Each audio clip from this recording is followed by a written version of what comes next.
Welcome to selfdiscoverymedia.com, where we discover the communities that are making a difference in the lives of others. Our self-discovery is something we are all making on our life's journey. Here you will find the people that will be your guidance, that will be your inspiration, that will be there for you in support on your journey of life. Do enjoy. Our next show is... Good morning, good afternoon, and good evening, everybody. Welcome back to another edition of Building Your Business right here in selfdiscoverymedia.com. I'm your host, Sarah Troy, and my guest today is Brian Alexander. He does what he does because he loves to see self-awareness come to light, and we all need that self-awareness. And he helps businesses kind of grow in synergy with a lovely momentum and, contribute to the employment's disengagement and employee turnover. We are in a turnover, we are in a confusion, we're in a turmoil right now. But out of every bit of chaos always comes creativity. And if you are more self-aware of who you are and what you bring to the table, you can bring that to your business and really change it about. Because right now in this chaos is an opportunity like you've never seen it before. And this is the time to change it up and really kind of step up into what you're meant to be doing, which is kind of conscious business, isn't it? You know, it's not all about the bottom line and the profit. If you haven't brought that consciousness into it, you can't treat with respect because you can't come from respect. And so I think that's the era that we're stepping into finally, is that self-awareness of our consciousness and how we behave in business, how we invite, which is really important. Welcome to the show. Thank you for having me. That was beautifully articulated. I couldn't have said it better. Oh, I'm sure you could, but We're going to find out, right? We're going to find out, right? Self-awareness. You know, a lot of people think it's, well, I'm aware, look, I'm dressed all right, my hair's okay. You know, I belong to this club or that club and I drive a fast car and they think that is self-awareness. The self-awareness is aware to what is your outside and everything you do in life matching your inside, because everything about life is an inside job, isn't it? Yes, absolutely. And self-awareness it's a very funny thing. I think, a lot of us, there's a term in Sanskrit, it's Neti-Neti, and it means not this, not this. Mm-hmm. And I think a lot of us stumble through life discovering who we are by finding who we are not through experience, right? Yes. Or who we don't want to be. And who we don't want to be, right? And that is a path, and that's a way. I would argue, after having been down that path and finding a better way, that's the more painful path. Mm-hmm. And there is indeed a better way, a quicker way, a less painful way. And it all begins with self-awareness. It's understanding who you are. It's understanding why you do what you do. Right. And once you understand who you are, it really breeds empathy and compassion for everybody else, right? Because you realize that everybody is so unique, and what you bring to the table is amazing, and you should express that in the world, but you can't have a world full of yous. You need diversity, right? Yes. You probably saw through our setting up of our podcast, my attention to details is not quite there. It's something that I can cognitively work on, but my strengths are big picture. They're connecting the dots, right? So it's all about understanding who you are, what you uniquely bring to the table, but also having the verbiage to articulate that to others in the workplace, so you can really, really represent what your value is to an organization. And that's how you make change. Yeah. And it's, if you can't do it, delegate, because there's somebody that does it very well. It's their forte. Mm-hmm. You nailed it. We've gone on, I think, from kind of leadership and power looking down on everyone to collaborative leaders creating leaders in their own departments. And when people aren't afraid to step up and and place down their beautiful nuggets on the table, without fear, or I don't want to do that, I say what goes, that is so obsolete now. We're seeing that crumbling. A company will gain so much more by actually seeing the gifts in the people and inviting them to the table to share that, because now you can see where the strengths are. where the weakness, why put somebody on a job where it's their weakness and their whole self-esteem is low because you've put them in the wrong department, Yeah. right? You're Yeah, not going to be absolutely. productive that way. So know who your people are and where their strengths are and where they're best served, because now you're respecting them. Right. So I'm writing almost done, about 75% of the way there with writing my first book, How to Succeed in Spite of Yourself. And Good title. it's centered around, in America, basketball is still fairly big, but I use the analogy of a starting lineup for a basketball team. You can translate this to any sport, football, any team sport. Right. But you have a point guard, you have a shooting guard, small forward, power forward, and a center. And they all have these unique attributes that allow them to play their position uniquely well, right? So point guard short and fast, the center is tall and lanky, and he or she can get rebounds. But what happens when you pull that team onto the bench and you mix them around? You say, point guard, go play power forward, and shooting guard, go play center, and you put them back onto the court. Now, they're all playing the game of basketball, and they're all playing the game that they love still, but now all of a sudden they're highly ineffective in their role, and they're going to work every day and just getting beat up and demoralized. Yes. The fans are upset, the coach is upset. Yeah. And they come home from work just feeling horrible about the job they've done. And that's very, akin to what happens in the workplace. Is I think a lot of the times we don't know who we are and what we bring to the table, and we take opportunities exactly because they are that. They're opportunities. Yes. But they're not, we've never measured objectively what we are very, very good at, what our strengths are. And we've never aligned those with specific roles, right? So that's kind of what I do from an organizational perspective. Is not only do I teach leaders in organizations self-awareness, so they have better empathy and compassion, and they can better coach their teams, but how to actually get very clear on what a role needs from a behavioral standpoint, creating an archetype for that role, and then hiring against it to say, okay, well, for this CEO, for this company, we need a point guard type of CEO. Now, all CEOs aren't the same. No. Some companies might need a power forward, or some companies might need a center. You have to identify that for every position and then put the right person into the right seat. Well, that's the whole thing. And, whoever you are in charge or, of a company, is don't just hire someone because what's on the piece of paper. Right. You know that's their ability, but does their personality mesh? Are they willing to learn? Can they be adaptable? How will they get on with other people? And, there's so much more to everybody than just that little piece of paper saying, I am, right? And that when you actually invite people from the inside out to be who they are, they're going to expand on their abilities so much more because they feel there's an invite. I'm not here to be silenced by the big bosses. They want me to speak. They want me to share. They want me to be all that I can be and grow. And that's when the entire company grows. I'm a true colors coach as well. The 4 key personalities, right? Yes. You know what I'm I talking love about? it. Oh, yeah. And, in a company, you must have all 4 of those key personalities there, because they're what give you the whole picture. You need someone who can analyze the pros and cons. You need somebody who can build the structure. You need somebody who can actually bring the ambiance to it, and you need somebody who can sell the damn thing. Yes. If you have all of those personalities there, and each one respects their role, right? I always kind of look at it as your instrument in life. Your self-discovery is what instrument you are, how you learn to play it, and then look for your orchestra. And sometimes in an orchestra, there's a soloist, and sometimes you're just background, but everybody's important into the harmonious music that orchestra puts out. Yes, that's beautifully stated. And to your point, having too much of one thing isn't good either, right? So not only do we need cultural diversity, but we also need diversity of thought. Yes, absolutely. I also think that the companies thrive more when they actually do take a personal interest in who works for them, because then that personal interest then gets passed on to the clientele. If you make people feel this is a family here, it's not just a 9-to-5, go home and forget about the job or moan about it. It's like, we want you to feel it's a family here, because then that person has gained not only the self-esteem or confidence, but they're going to exude that out to all the clientele. They want to stay there. They're going to make sure that they keep their position because they feel appreciated, and the clientele benefits from it.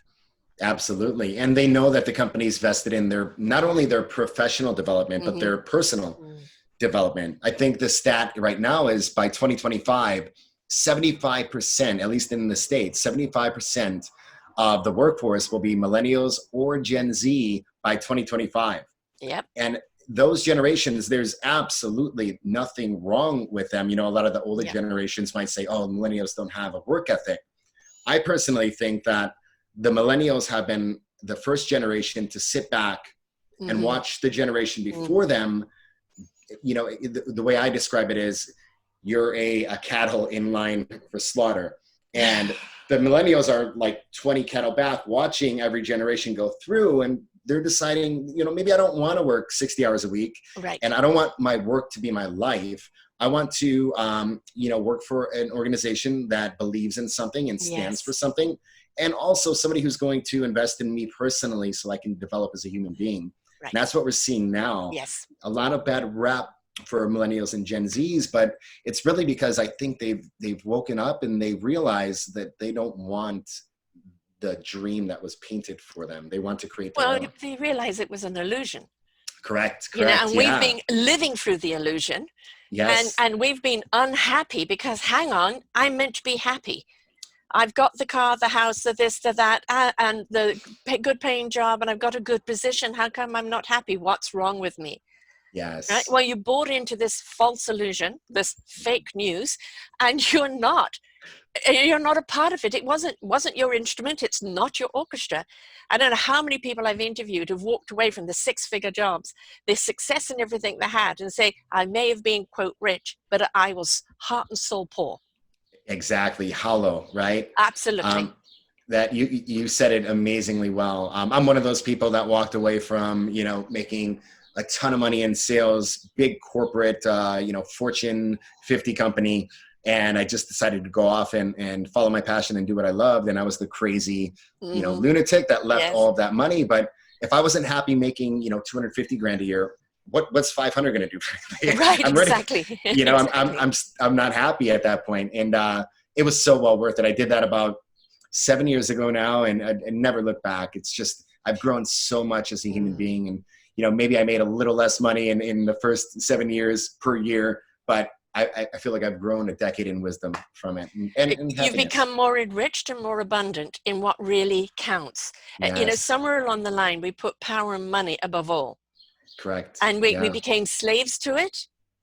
We became abused by it, and delusional that money will solve everything. Now, I'm not saying money isn't important, because it greases the wheels. It's the fuel in the engine, but it's not the whole vehicle. Right. And if the vehicle isn't running on all 4 pistons or whatever it might be running at, or Tesla, the energy, you know, if it's not running on the proper fuel, it's not going to be able to go. Right.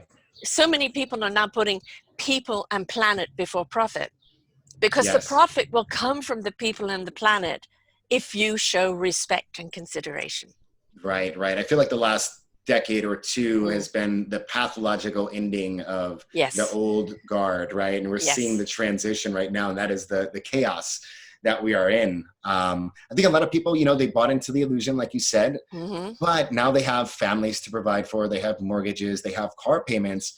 And I think a lot of the mental health problems and depression comes from being trapped. And there's no worse feeling than knowing that you've trapped yourself or painted yourself into a corner, and you don't have a way out except for, you know, complete humiliation. Bankruptcy, you know, for most people is complete humiliation. In my argument, that is far better than, you know, attempted suicide, right? Or just living in a depressed state for the rest of your life, you know, not following what you're here for, your soul's purpose. I think our whole reason of being here is to discover our soul's purpose and then go and do it. And a lot of people are waking up at 40 or 50 miserable but trapped, and my goal is to help those people carve out a new path. Yay. Yay. I have a saying that been given to me a couple of years ago. The universe is here to shake us up, to wake us up, for us to step up and change it up. And if Yes. we are not being shaken up at the present moment with COVID and Black Lives Matter and Me Too movement and the environment, if we're not waking up, I don't think we ever will, but I think we're at the step up stage. We're looking at stop putting your life in some politician or religion or association and start taking charge of it yourself by Yes. getting to know who you are, why you are, what is your instrument, and be part of the equation in the change. Yeah. Because we know we cannot, quote, go back to normal. Normal didn't work. It caused the dis-ease in our body, in our mind, our spirit, and our soul. And more people have diseases today Yeah. than ever before. And that comes from that disconnect. And when people do have a crash like that, I just call it the cosmic 2x4. You know, you haven't paid attention to the signs. Wackaroo, do you hear me now? Because Yes. from these ashes, you must rise. Yes. Yes. So, personal responsibility, personal accountability. I think people have this really romantic vision of what awakening is, and it's not anything that resembles that. It's Right. it's messy, and it's chaos, and it's fear and uncertainty. It's completely destroying your axioms and everything you know about yourself and the world, and it's kind of shattering you into a bunch of pieces. And then you have to put yourself back together Yes. in a stronger and better way. It's a beautiful process. Oh, Phoenix best rising from kind the of ashes. and best kind of Lego you could ever play, right? It's amazing, but it's, Yeah. I could see why people avoid that introspection, which leads to the awakening, because it is the scariest thing as you're going through it. We all know that the gold is in the journey, but most people want to get to the finish line or the end of the journey. On Right? the highway, are we there yet? Right. And they miss all the beauty of the journey. I always take Yes. the long road. Stop off at Yes. this village or that little town. Absorb it. Meet people. Learn something about yourself. In the 8 years I've been doing this, I have learned considerable amount about myself through all of these interviews. And it's made me a better person because I was willing to take the journey through this process. And all of the people that are now going out and doing something they love, that comes from the core of who they are people who are willing to go through the process. Yes. And it's only going to be as long as you drag it out. If you look at it and go, I'm going to let go. Well, why am I still carrying that pain, that memory, that grudge? All right. Learn to forgive, learn to let go. It doesn't mean you forget or that you condone whatever's happened. But what you are doing is letting go of the grip on it and the pain of it, because you can't walk forward in any aspect of your life with that. No, I mean, we see everybody doing it, and I've done it myself, right? But letting go is very scary, because things often get worse before they get better, right? Yeah. But you absolutely have to do it. I have you a have saying. to have the chaos. You have to have the chaos to find the creativity. You have to. You do. So, I have a saying: people sacrifice happiness for outcomes, when in reality, this should sacrifice the attachment to the outcome for their own happiness. And if they can make that small shift, first you have to be aware that you're doing it, and then make that small shift, your life changes in an instant. And it's not bliss. It's not, amazing, but if you stick through it and you go through the hardship of the change, you're going to come out stronger and more useful to yourself and everybody in the world. 100%. 100%. Everybody has to do that. We have to change our dialogue towards ourselves. Yes. We have to change our mindset. And if we start looking at all of the things in life, however small, that we can be grateful for, that is a wonderful start, because we've been conditioned to moan about everything we don't have. Yeah. Right. And that seems to be, you're not going to be content with just that. You need more. And that was all part of the movement of more is more. Right. And we are now part of that movement where the millennials most certainly get it. Less is more. Yes. Right. And we're beginning to relook at that. Why do I need all of that? It's so much to maintain when I could have this, and it's so much more simpler, and it gives me more time to do what I want to do. Yeah. Gratitude is beautiful. And from my own personal experience, when I was younger, my mindset was so backwards, where I would think that if I was grateful for what I had, but it wasn't everything I wanted, then that would be all I ever had, right? Right. I built the pattern, the cognitive and the thought patterns of living my life in that way. I was a good human being, but I had the gratitude thing completely wrong. Mm-hmm. And nobody ever taught me how to properly have gratitude, and things will then come to you, right? The growth mindset, but also law of attraction. Yeah. And it was just this big realization that was the way I used to think, that I didn't want to be grateful for anything because I wasn't happy with what I had. Right. And if I solidified it, that would be all I ever had. And but it kept bringing me more misery, right? So, right. And you're busy spooning it up and yes. choking on it, and you're not, it's like, oh, why is life so miserable? Well, Yeah. you know what you have? The gift of being able to change it. Yes, absolutely. That falls on us. We can't always choose what happens to us, but we can sure choose how we react to it and what we're going to do with it. Yes. And I think the greatest successes are those that have taken what's been given to them and changed it into a gift that propelled them forward in life. That right. Positive thinking equals positive living. But you have to change the verbiage, the attitude. The attitude has to change before the gratitude could step in.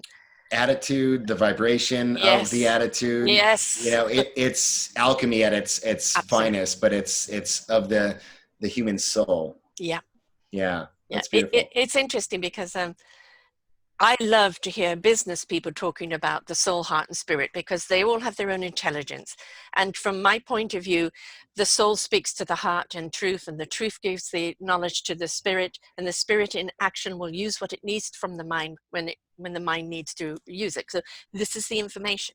Right. This is a whole computer of programming and information.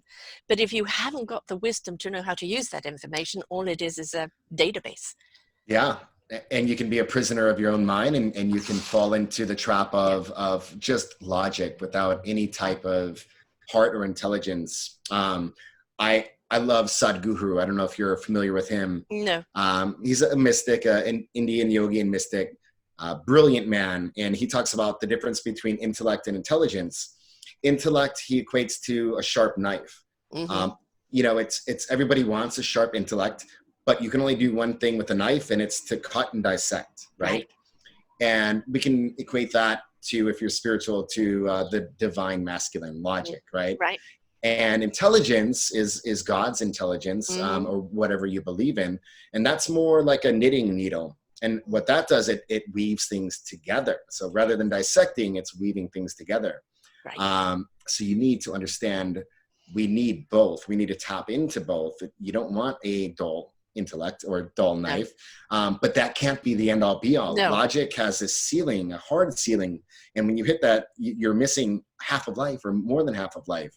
And it actually creates quite a bit of mental distress, because you get trapped into the logical part of the mind and the logical thinking, and you're completely depriving yourself of the divine feminine intelligence. Perfect. The knife analogy is, we always need a knife to cut away things. Right? There's always the fat that needs to be trimmed, the things that don't serve us, cut it away, right? We always need that. But understanding, how to use that wisdom, how to use that knowledge, I think that is what I call the knowingness. And for me personally, when that knowingness is given to me, my core will know its truth.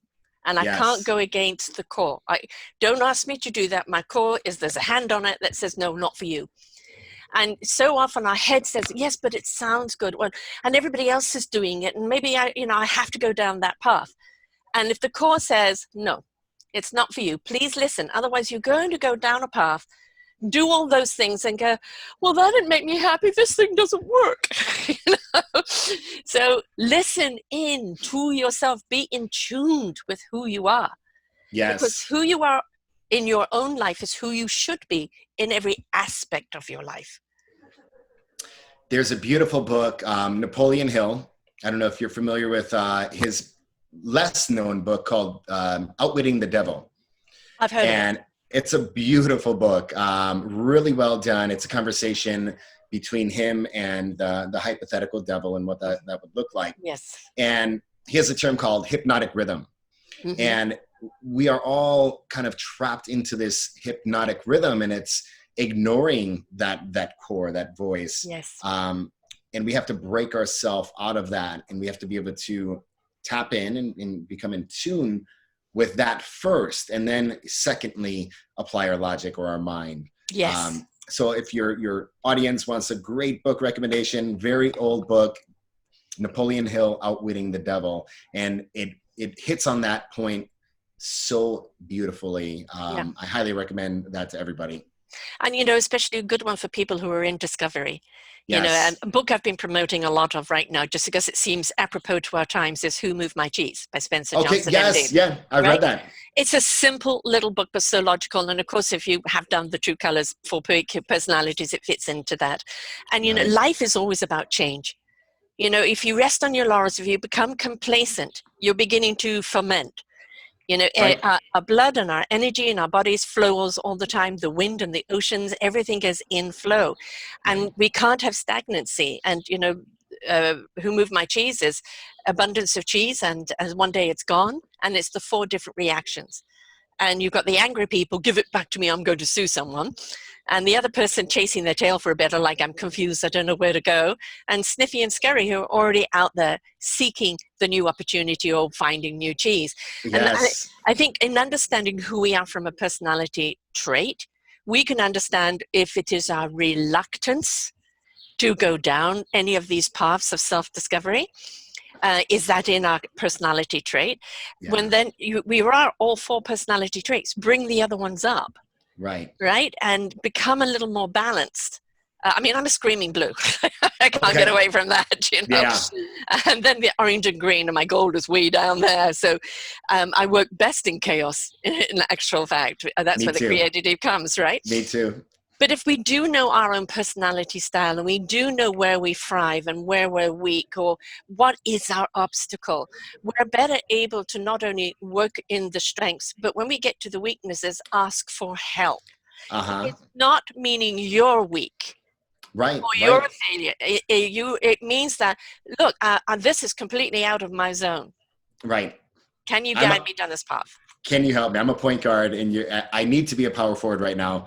I need help understanding how to do that, because it's not how I naturally do things. Right. That's Yes. why I love, all of the objective assessments, because it takes the subjectivity out of it. Yeah. Takes the personal feelings out of it. You're not guessing at what you are. Oftentimes we're wrong. Yeah. at guessing about others and myself. I've done thousands of assessments, and it's even for me, I don't guess until I see the objective result, because it's just not worth guessing. You're not always right. You're more often wrong subjectively. Yeah. So having these tools and assessments, like what you would do and I do, for me, that's the start here point on the map. That's for self-awareness. And without that, you are literally flying blind, and you just don't know where to start, because you don't know who you are. And when you don't know who you are, you make concessions. Yes. Too many concessions for who you are. Yes. Bending into a pretzel. Yes, yes. We get caught up in the expectation of life of what we should be. And it takes us away completely from who we are. It does. Right? It does.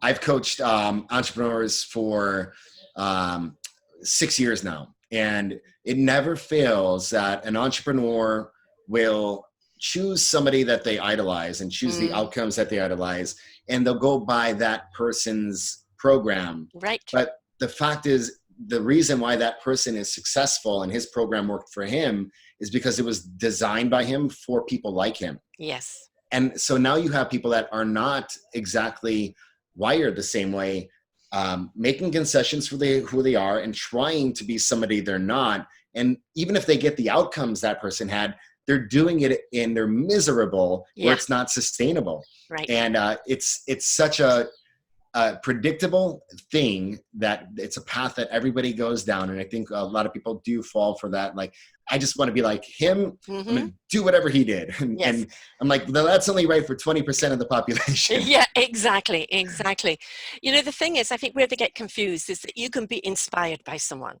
Sure. Right? But it doesn't mean you have to become like them. There may be something they're doing or something they've said that you can apply to your life that makes you grow and expand in who you are and what you do. But the Right. moment you say, I want to be like them, you've just lost yourself. Right. Right. You're no longer authentic to No, yourself. no. Not at all. And you've Yeah. taken your power away, your magic away. Yeah. And then you're just doers, you're not beers. Right. Right. And Absolutely. you want to become, you want whoever you are in everyday life, business, home, walking down the street, to be that same aura. All right, you're going to wear different hats. Yes. A father or mother or business person, you're going to wear different hats. And that's, I think, where people get mixed up on. They bring out the knife and they divide themselves. Right? Right. This is my business self. This is my personal self. No, that's where the No. disconnect is. Right. Be yourself, Yeah. intertwined. All you're doing is putting on different hats as an application of what you need to do, attend, but always bring yourself to the table. Yeah. Absolutely. Absolutely. I love that. So I recall owning my own small business. I went from building this amazing business out of just pure passion, pure energy. And I fell into the trap. This was before I started business coaching, of hiring a coach and trying to emulate myself after him, who's an amazing person, very logical, very, data, logic, hard logic. And so I started modeling myself and my business after him. And I noticed this sharp decline in monthly revenue. I became extremely depressed because I got trapped in this logic, and I was miserable. But not only was I miserable, my outcomes were worse. I was making everybody around me miserable. Yes. And it was this wake up point of like, oh my gosh, like, what did I do? I had something amazing. I changed who I was, and everything changed in a bad way. Right. So I had to find a way to go back in as my authentic self and fix it. And that's kind of like what led me to understanding all of the behavioral assessments, understanding, who I need to hire for what. Right. I had to figure all that out because at the time I was blaming everybody else for everything going back at you wrong. Going out, Right. Yeah. So that's a little bit of the history of how I got into what I was doing. And, once I understood myself better and understood that that was not the person, not the hat that I should have put on for myself. Not that, stop trying to get into other people's shoes. They're Correct. either going to be too tight or too big or pinch you somewhere, and you're just going to be uncomfortable and you're not going to be able to walk right. And it's so miserable. And once I figured that out, then I realized how different we all are and how much we need each other. Now I wasn't telling people, I don't know, do it the way I do it. I would tell them, here's what I need done. Get it done in whatever way you would do it, because I can't tell you, I'm the teacat pot calling the kettle black. Right. You have to do it the way you want it. You would naturally do it. And if I tell you the way I did it, you're going to do a poor job, or you're going to hate your life and me for it. Right. I always say the best teachers are those that have gone through it. So even going through that path, you knew that was a path that, you will recognize that other people are doing, and you know how to recognize it and put a stop to it and redirect them. Right. So even when we go down, I've gone down so many cul-de-sacs, or, just wrong roads lead me to the wrong place. And it's like, okay, no, this was the wrong one, take a different street, and, you get to see the scenery, but you don't want to get stuck just wandering those streets. So, learn and kind of be a bit more directional with yourself. And like, oh, so-and-so does this, or so-and-so does that. What would I do in that circumstance? Right. If I'm talking to me, which I very much believe in mirror therapy, what would I tell myself? And does it really resonate? Because it's so hard to pull the wool over your own eyes when you're looking in the mirror, right? Yeah. And if you in the mirror agrees with it, then you know it's right. If you're looking at yourself raising an eyebrow and going, really? Then who are you trying to kid? Right. And I've been there. I think we've all been there. And that's part of, I think you can't be a great leader until you've been a poor, terrible leader. Right. Yes, I agree. And, maybe not doing it on purpose, but having the introspection to admit that you've been a terrible leader in your life or at times. And it's the fun and painful thing to point out to others, because you really, really have to leave your ego at the door and own up to all of your shortcomings. Leave the ego at the door. I think you can have self-pride and celebration of your achievements, Yeah. but stepping into an ego that becomes dominant is always a sign of insecurity. As somebody Correct. who feels inadequate, right? And of course, Projecting, right? yeah, exactly. And of Yeah. course, pure narcissism is people, on a different scale altogether, and you can't even do anything with them, so don't try. Yeah. Um, I love the fact that people make mistakes. And, I did a show the other day on the perfection of imperfection. And, we look at a diamond that has a flaw in it, and we look at it as pure perfection. So why are we constantly seeking perfection? And Right. understand that you have some quirks, so you have some flaws, which makes you uniquely yourself. Right. It's like playing that violin. You may play the same music as everyone else is doing, but you're playing it slightly differently, which makes it unique, or makes you be the soloist. But really, as a coach, you're a conductor, aren't you? Yeah, absolutely. And how they play that music, you're conducting. No, that doesn't sound quite right. Try this, try that. But it's up to them how they bring their heart and soul to that instrument, because you can't walk it for them. And it's not a manual, step by step, do it this way. All you're doing is sharing the tools Right. that you knew that worked in your life because you used them going through it, that they now can apply to their lives in whichever way. But this is the hammer. How many millions of ways can you use a hammer? Right. Right? And what are you going to carve out for yourself using these tools? And as coaches or counselors or leaders, really that's all we can do, is give people the tools and the encouragement and the direction. Yeah, and as a coach, they have to do the work themselves, Oh right? You yeah. can provide the direction, and you can point out the obvious things to them, which they may be missing because a lot of people don't want to look in the mirror in that way. Right. But at the end of the day, they have to do the work, and they have to go through the process Yes. themselves. You can't lead them there. No, there's no ring in the horn, in the nose, and well, you didn't do it my way, so therefore that's the reason why you failed. That is Right. not the kind of coaching you want. Right. you know? Right. It's like an artist with a canvas. You've asked them to paint a portrait. There's a show on right now about portraits, and one person will sit. It's a competition on the portraits, and each Okay. person will have an interpretation of how Yeah. that person's look, and they'll paint it from their style, from their perspective. Does it Right. mean that all of those portraits are wrong and there's only one right? No, it's Right. all perspective, and the person is going to choose one that they resonate with. Don't take it personally if they don't choose you. It's just not a right fit. Right, right. So, adding on to that and piggybacking onto that. So when you look at perennial wisdom or universal truths, there are universal truths. And I think it's so beautiful that these universal truths are pulled down by unique individuals Mm-hmm. and filtered through that unique individual and then spit back out Yes. in their own light, right? So now we're taking universal truths and they're molding and mending with us, and we're putting them back out into the world. And when you hear people say a universal truth, it's this internal feeling Yeah. of you're like, wow, that is The core truer. soaks it up. That's right. Yes. I'm a big fan of Jordan Peterson, and he talks a lot about the Bible, right? And he said the Bible, if you take it literally, it's not that great of a work of art. But if you look at the Bible, it's actually speaking about the truer than truths and the metaphorical analogies within the Bible that are embedded into these stories. They are truer than true. Like they're the metaphysical truths, the universal truths. But you can find that in anything. You can find that in Alice in Wonderland. Yes. If you have the right lens for it. Yes. I mean, that's the reason why we love books and art and shows and things like this. There is always a parallel or a reflection or an answer to be found in something, or a stimulation. When we are inspired by these people, it is because they've helped us see ourselves, see our possibilities, or even see our flaws that we need to fix. Correct. Right? Correct. And that is the reason why some people are of inspiration, and they are in knowingness. They're channeling that knowledge that resonates with their soul, heart, and spirit. And they're speaking that truth, not from the head. Right. From the heart and the soul and the spirit.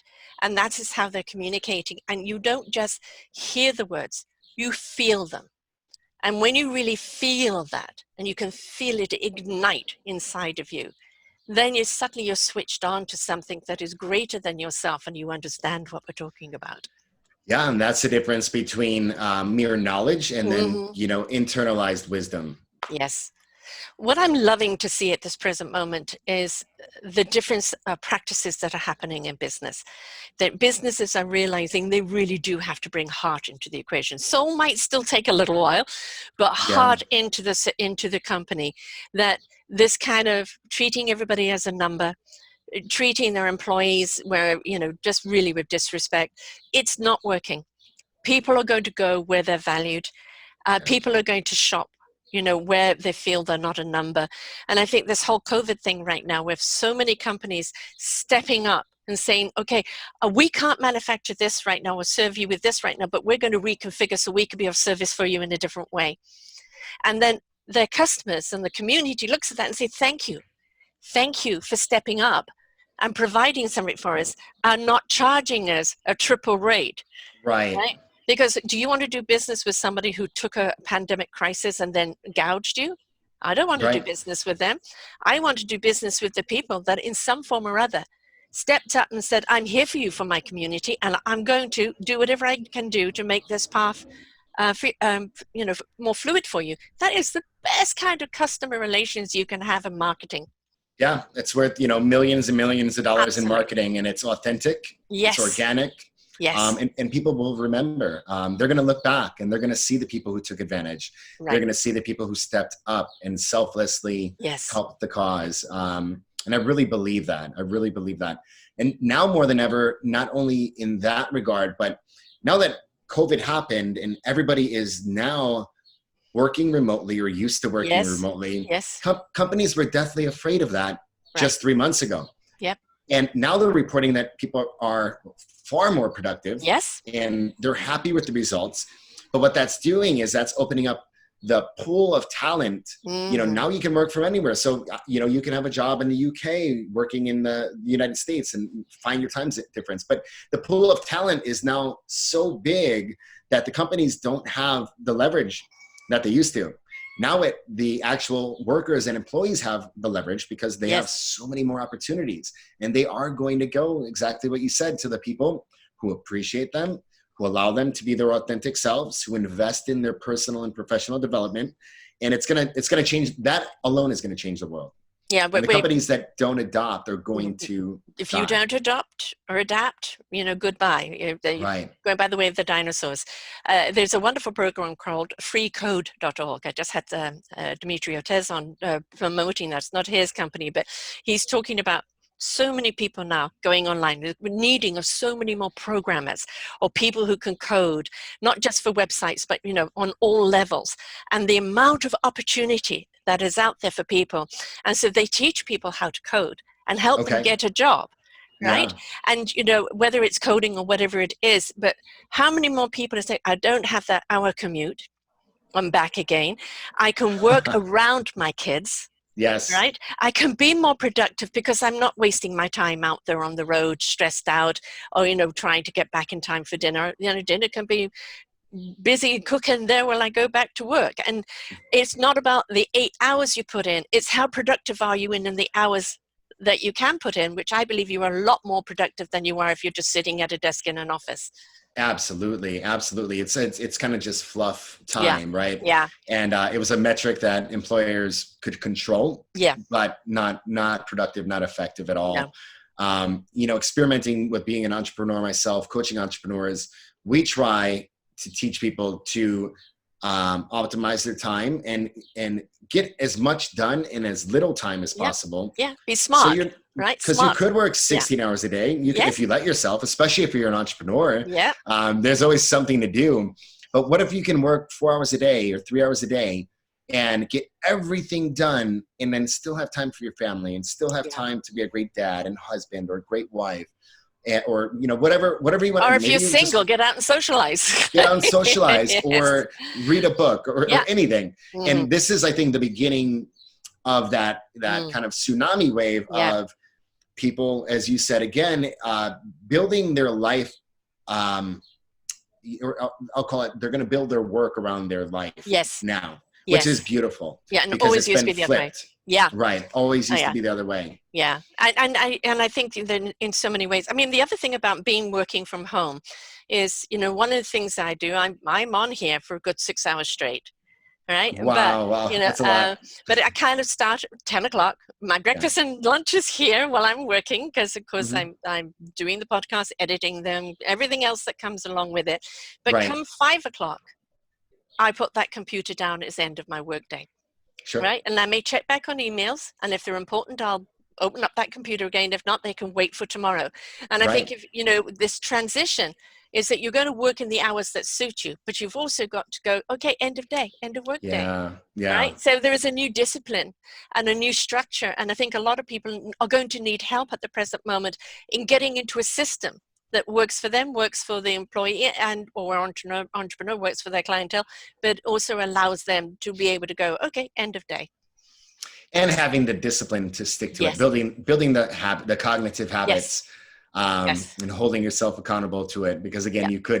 you could easily allow that to drip in to the 9-10 o'clock hours at night, right? Easily. You know how consuming time is on a computer. Yeah. And yes, we get a whole lot more done if we kind of did it in other ways, but it's also, always when you finish one thing, there's another thing to do. And it's Sure. like priority. What's the priority for the day? That's what needs to be done. If the other didn't get done, all right, tomorrow. It will Right. become the priority tomorrow. It So will be. Yeah. yeah, we are It, looking at a different way of doing business, a different consciousness in doing business. And I also think that in a lot of ways, people who are online entrepreneurs, there is a different way of reaching out people that I think is more intimate, right? And requires people to be more themselves than right. perhaps they would have been in other ways. Yeah, I agree. I agree. When it comes to, actually in America, I'm always relating it to the States, and Right. I'm saying the work culture before COVID was, if you get in early and you leave the latest, you're the best, right? You're Right. the hardest A good working. It's kind employee. of like Yeah. a badge of Yeah. honor. I have And no life. I'm miserable, but I was here 16 hours. Yeah. right. And the people who are the 9 to 5 and clock out at 5, they're kind of made fun of. Yeah. They're put under, right? Right. But I read an article about France where it's actually illegal for a company to email their employees after work hours, right? Good. And this was as of last year. So Right. I was thinking about how would that play with, in terms of the States, and I would say that might never fly because corporations were so stuck in their ways. Yeah. But now that, Yeah. COVID has happened and it's really changed the world completely, I think now is a perfect time to implement some of those things. Yes. No Slack messages after 5, Right. no emails to your coworkers after 5. Make it, let's have a clean cutoff. Yep. If you want to, maybe you can go and do some stuff, but let's actually use this as an opportunity to build brand new habits, and carve Yes. out the life that you want. It's never going to go back to this. This is the time to do it. And if we try to do it 3 or 6 months from now, things are going to become more chaotic, and it's always Yes. more difficult to implement change when things are chaotic. You're right. I mean, we've got a brand new canvas here. Yes. And what we put on this canvas is what we want to see work, what we see is important. And quite honestly, you don't have enough paint for the things that didn't work, right? This is a great opportunity to leave them behind. Yes. And it's also, I think, what we're seeing these Zoom calls all on TV and late night shows and everything else. Yeah. And one of the things I'm really enjoying about it is nobody's kind of dressed up, and there isn't that kind of 2-minute interview and off they go. People are in their own homes, they're more relaxed, and the conversation is going deeper and longer. Right. And I think we're getting more honesty. We're getting more, people are not, makeup, hair going, bye, clap, clap, clap. We're getting now, hi, man, how you doing? And blah, coming out. And I think it's showing people in their true light. And I think it's going to be hard for them to go back to the studios to do it the way they did before, because people love this. And I know it sounds funny, but it feels more intimate doing it this way than having somebody just in front of you when you've got a commercial break in 2 minutes and you've got to ask them everything you want in that 2-minute slot. Right.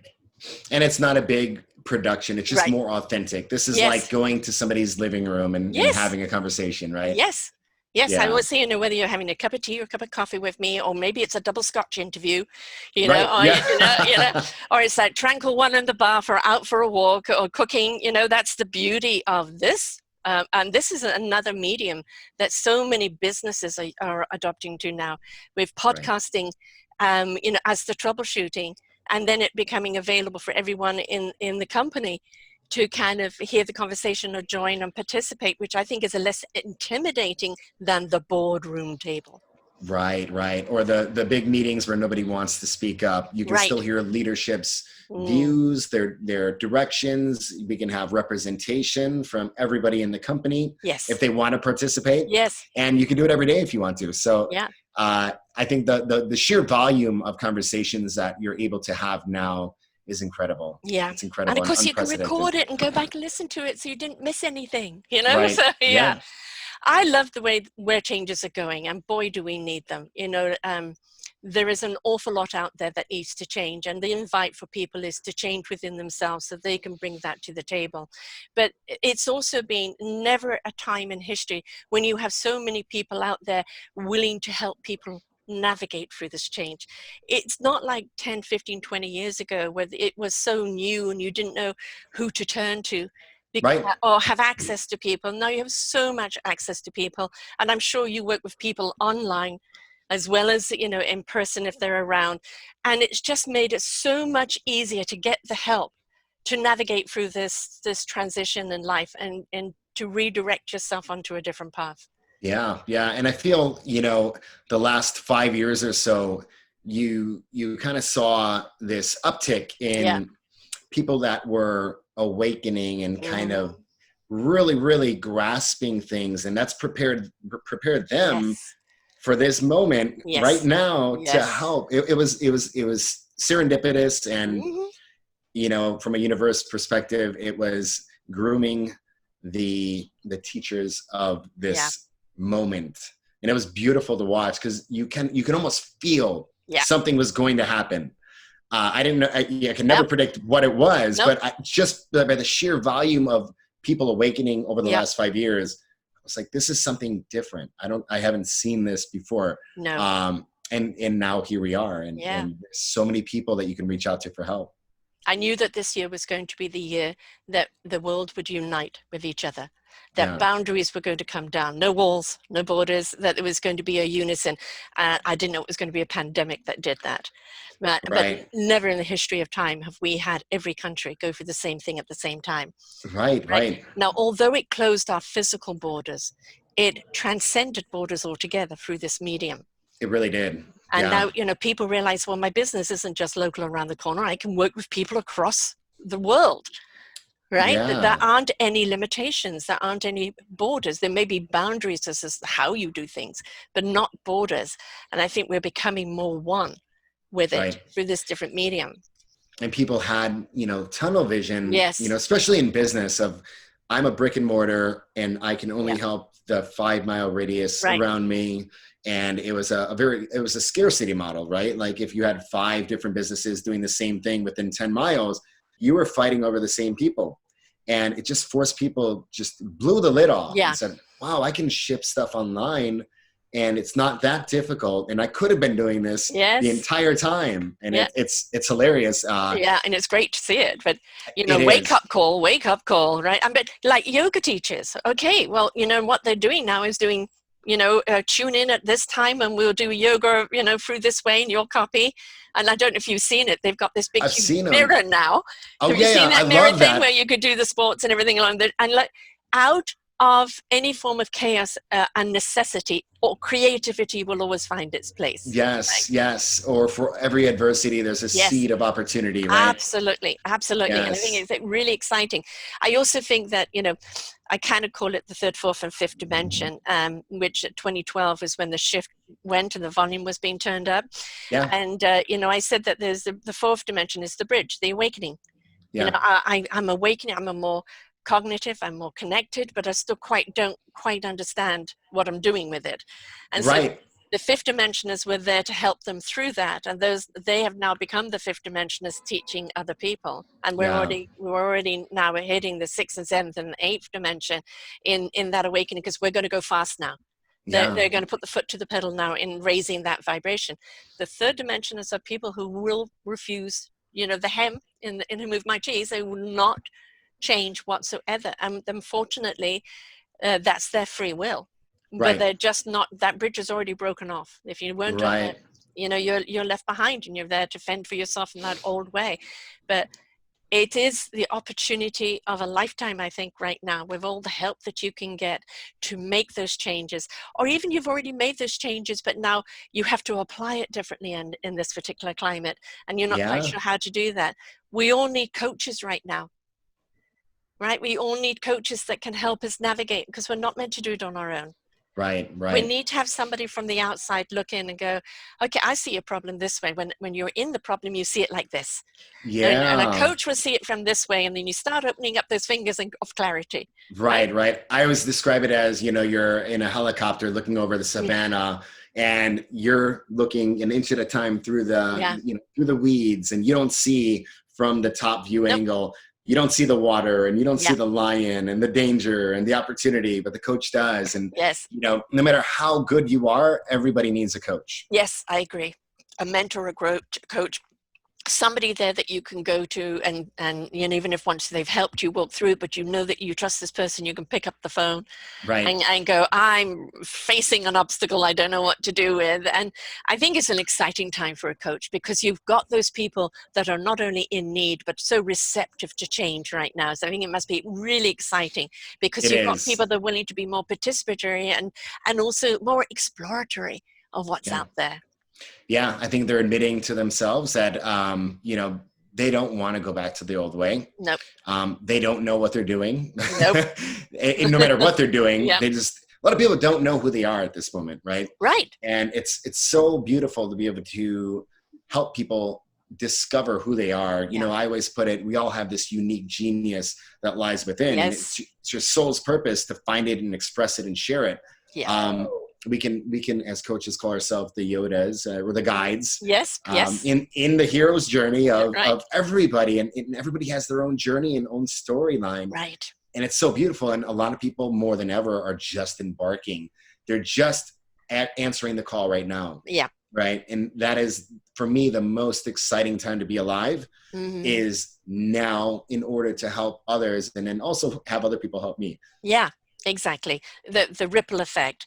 Yes. I mean, the caterpillar goes into a complete blob of gook Right. to rewire, re-DNA before it becomes the butterfly. Yes. And I think we're looking at a lot of people in the goop stage right now. Absolutely. Right? Yeah. And what kind of coding goes in there at the present moment will define what kind of butterfly they're going to be. Yeah. Yeah. And we all have our own responsibility to help shape that. Yes. Yes, exactly. But it's like a director or conductor of an orchestra. You work and work and work to kind of put things in sync and harmonious that plays out, and then you get to play for the audience. Yes. And you realize how much this music transcends and ignites and creates as it goes out and inspires. And I think that is when you can turn around and see one of your clientels suddenly take wings. Then it's like, awesome, right? Awesome. It's a beautiful, beautiful feeling. I can tell you use metaphor and analogy to make sense of the world. Just like myself. So I appreciate that in you. That's literally the way I make sense of the world is analogy and metaphor, right? Yeah. Yeah. And I think for me, that is, how I get my clarity, Yes.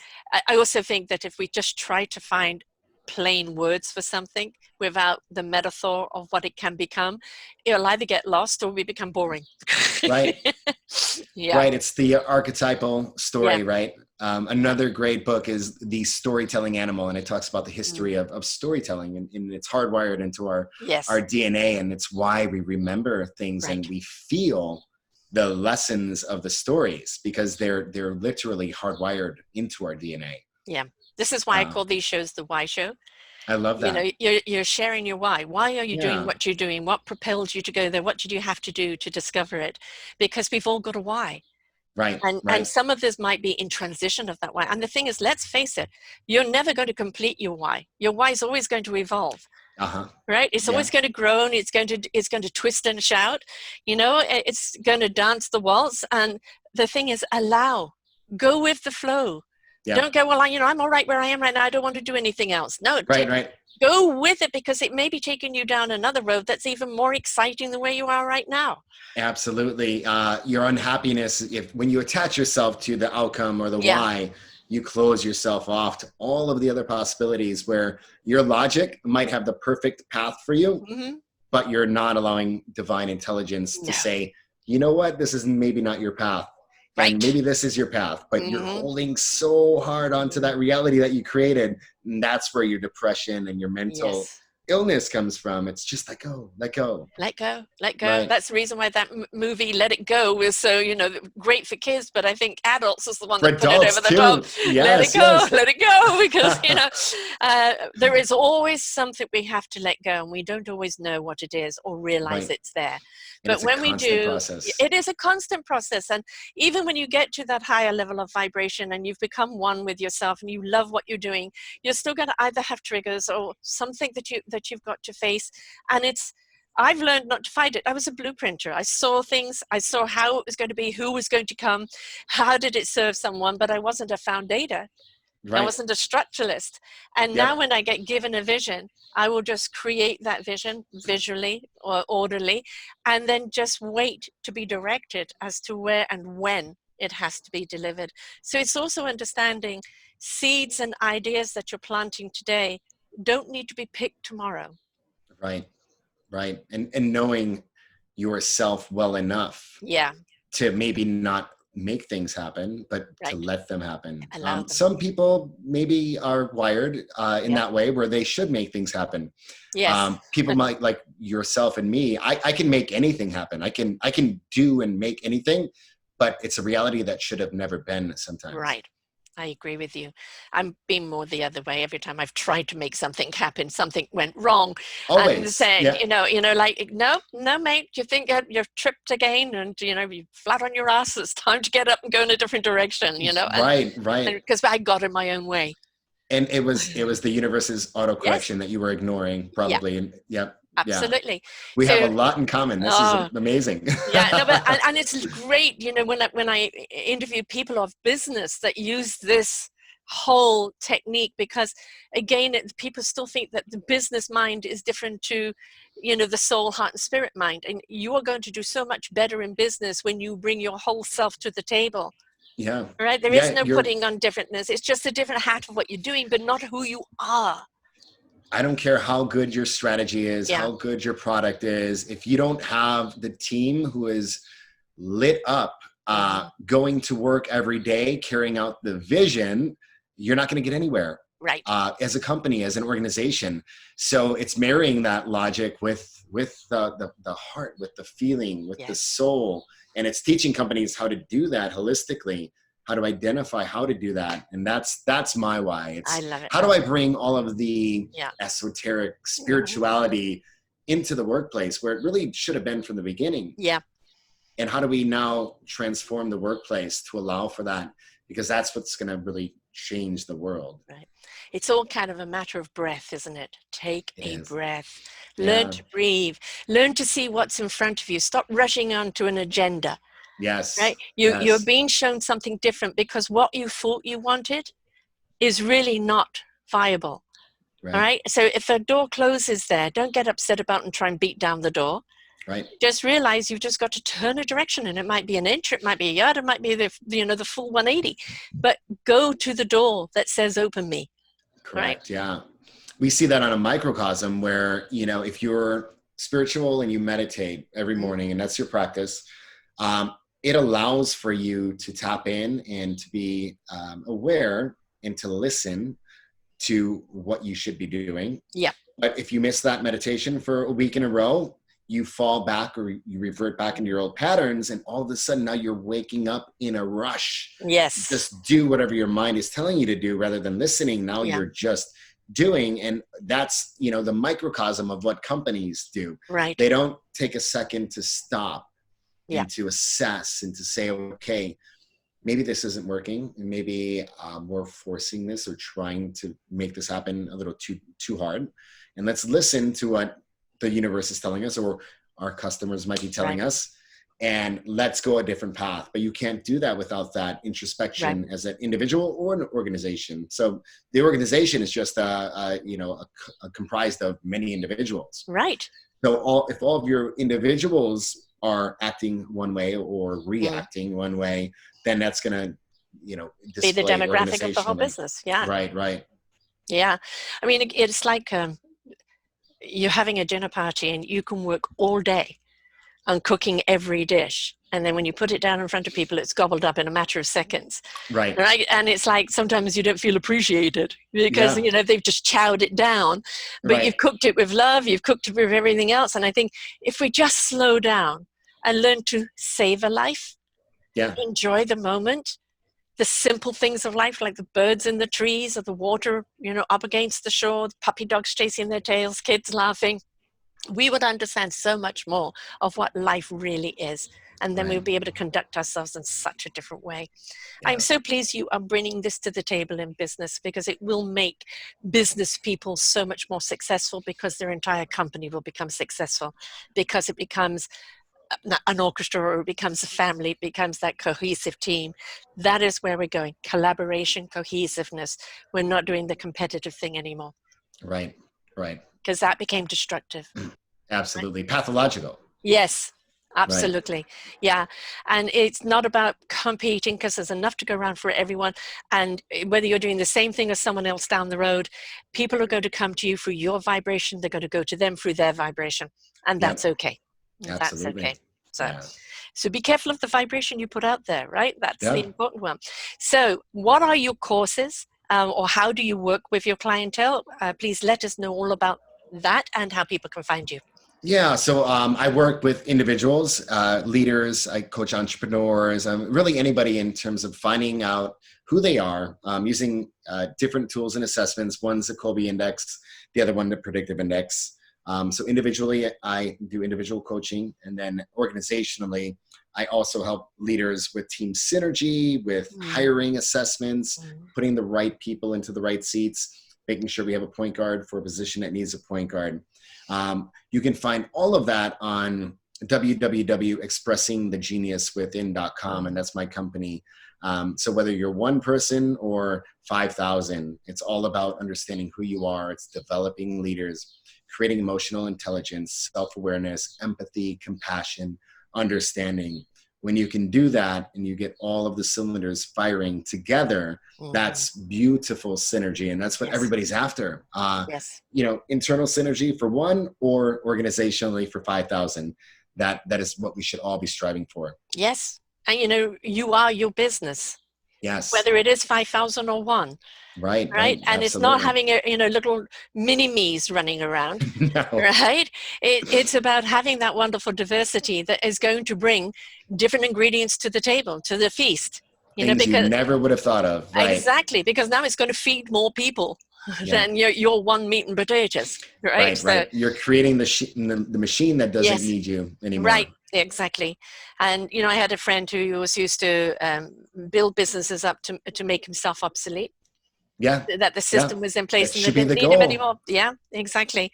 So, there's so much here. As I said, I'm so happy that you are doing it this way, because I'm sorry, this is the way to go. It is. Yeah. And we're going to be such a better human race if we conduct business, if we conduct our lives this way and bring that to our business. We're just going to see so much more productivity, so much more harmony, and we're just going to see so much more progress in our communities globally, locally.